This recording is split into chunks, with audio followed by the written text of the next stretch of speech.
Arrenco jo, No, la veritat és que avui estem molt contents de la visita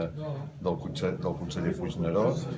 per parlar sobretot de noves tecnologies i d'informació, i de la directora general d'Innovació per parlar sobretot de temes de tecnologies, d'innovació. Per això, quan ell ha arribat, li hem volgut explicar-li tot el projecte de l'Espai Cràter, més que explicar-li el projecte, explicar-li la dinàmica de treball que estem portant en el tema de la cocreació, en la que la veritat estic molt content perquè la directora ens ha dit que des del seu departament, que ja hi estan implicats, s'implicaran encara més, i per tant ha estat una primera part de la visita, crec que molt interessant. Jo tinc de tornar a dir el que jo us vaig dir uns dies, que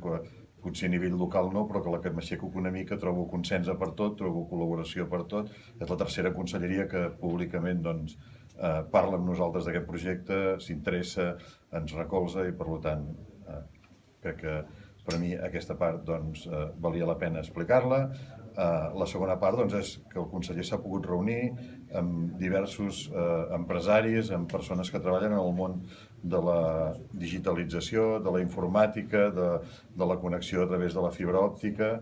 S'ha pogut reunir amb totes aquestes persones, parlar així directament i després dirigir-nos a unes paraules. Nosaltres hem estat orgullosos de poder explicar l'experiència que des del Consell Comarcal, que liderada en el Consell Comarcal i del Sigma, han fet en el desplegament de la fibra òptica cap als petits municipis de la comarca, que crec que és un exemple que val la pena que moltíssimes altres ciutats coneguin, fins i tot a Olot, en aquests moments, amb el fet que, per exemple, el barri de Montolivet, que teníem dubtes de com ho faríem per fer-los arribar la fibra, ara en aquests moments estem en un procés molt interessant. L'altre dia que vaig anar a Batet, a l'associació de veïns, estan molt i molt contents perquè pensaven masies absolutament separades mai tindrem fibra òptica, i també estem avançant amb això. Per tant,